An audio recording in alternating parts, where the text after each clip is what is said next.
todas essas oportunidades vão gerar, todas essas evoluções tecnológicas vão gerar oportunidades para cloud computing.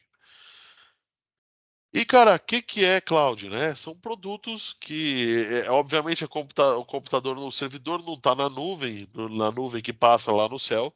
Ele é um negócio bem sólido, bem pesado, que está no chão mesmo. E aí você aluga espaços ou máquinas virtuais ou ambientes virtuais dentro desses servidores. Ontem mesmo eu participei do Cyber Security Forum falando sobre soluções de segurança nativas. E se alguém tiver alguma dúvida, pode me perguntar, que eu inclusive estou estudado, o negócio está recente, né? Então, obviamente, a gente entende, tá, que o futuro de cloud, pelo menos para o Brasil, ele é híbrido. Porque é óbvio, se você tem um contrato, é, sei lá, você tem o firewall da Fortinet.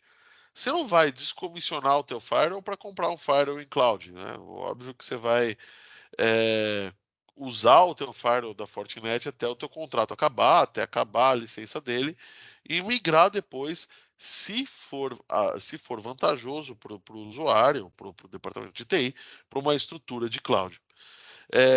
Então, a gente está falando dos serviços mais comuns que mais demandam, que são serviços de storage, serviços de rede, banco de dados, as VMs, claro, que é o básico, né? Serviços de segurança e serviços de gestão, tanto de usuários quanto de aplicações. Ontem mesmo eu falei do conceito de SaaS, e dentro do conceito de SaaS tem um conceito, uma boa prática que está se aplicando, que é o Zero Trust Network Access, e que o usuário tem confiança zero para operar dentro da rede. E os serviços liberados são só os serviços que ele pode acessar. Então, no caso de um vazamento de senha, no caso de um roubo, de uma invasão, através da conta deste usuário específico, este usuário, o estrago vai ser localizado, né? Não vai se espalhar.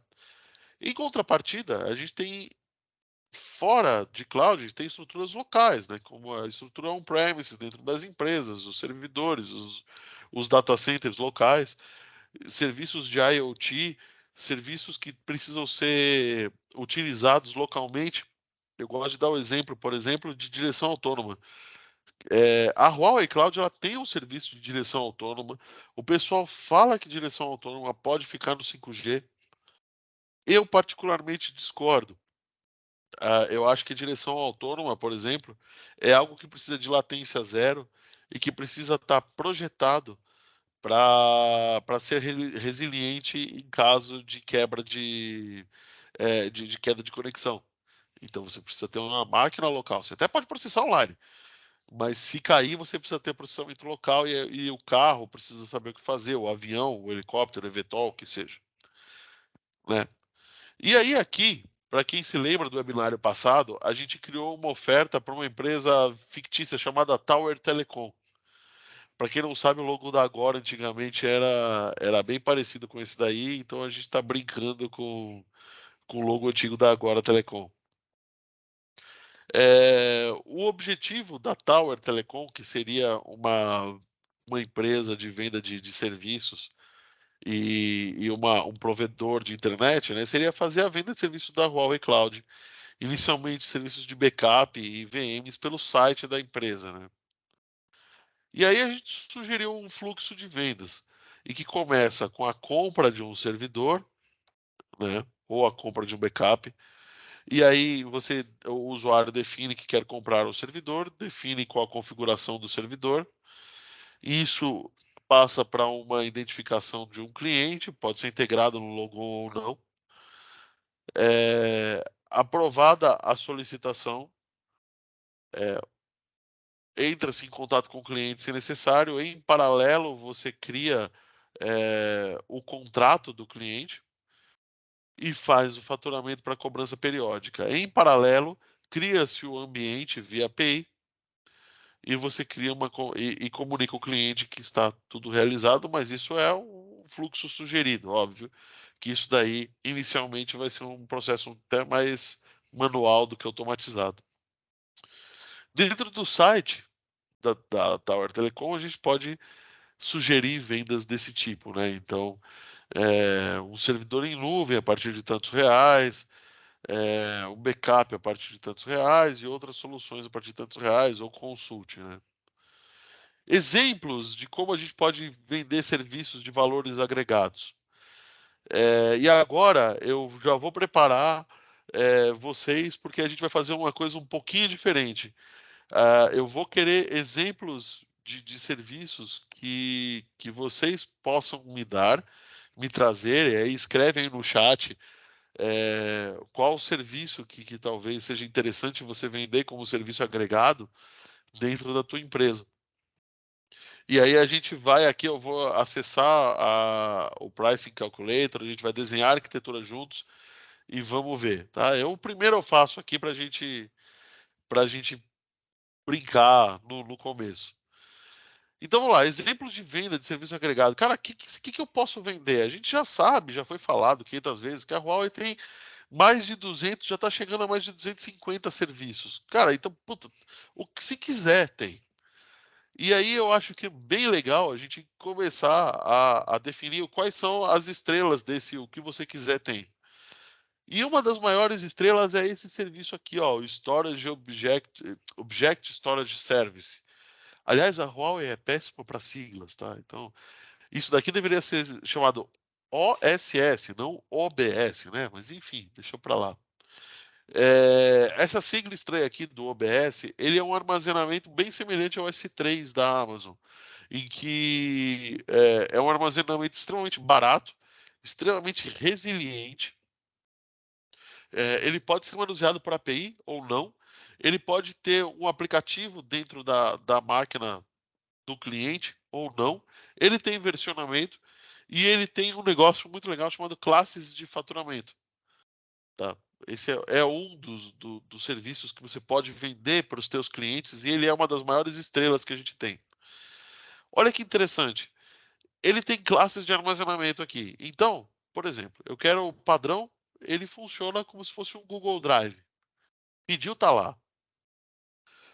Tem o acesso, que é o acesso pouco frequente, que é o seguinte, ele demora até 1 minuto para começar a fazer o download. E aí você tem o acesso, o acesso à classe de armazenamento pouco frequente, de arquivamento, que demora, em geral, até 5 minutos para você fazer o download do arquivo que está lá. Mas olha que interessante, deixa eu tirar isso daqui. Por gigabyte por mês desse tipo de armazenamento, né? No acesso padrão é cobrado 0,023 dólares por giga por mês. Se você passar processo frequente, pouco frequente, que de verdade já é bem interessante, ele cai para 0,014 dólares por mês. E olha isso daqui, ó. Se aqui é menos de 2 centavos de dólar por mês, aqui é menos de 1 centavo de dólar por mês para armazenamento de backup ou armazenamento que você queira. Tá? Só que ele tem que ficar parado no mínimo 90 dias e no acesso pouco frequente ele tem que ficar parado no mínimo 30 dias lá dentro. Tá? Outro serviço interessante é o serviço de mensagens. Serviço de mensagens, se você tiver uma operadora aí, tem galera aí que tá, tem o pessoal que está trabalhando nas operadoras, o serviço de mensageria para fazer a autenticação de segundo fator de segurança, para fazer serviço de mensageria, enviar dados, tudo isso tem um serviço de mensagem SMS que é bem barato. E o pessoal também da segurança, tô com essa pegada de segurança hoje em dia. Você tem uma gerência de ativos que previne intrusão, elimina vulnerabilidades e configurações não seguras, que ele analisa o teu ambiente e propõe soluções. E ainda você tem o CASB, que é o serviço de análise, o Cloud Access Security Broker, que analisa pacotes. Então você analisa pacotes e comportamentos dos usuários já pensando em segurança e pensando em comportamento fora do padrão. Bom, vamos desenhar então. Agora é conosco. Vamos botar a mão na massa aí. Vamos desenhar uma solução. Vamos supor que eu esteja vendendo uma solução de valor agregado para um backup de câmeras. O que vocês acham disso? Eu acho, eu acho interessante.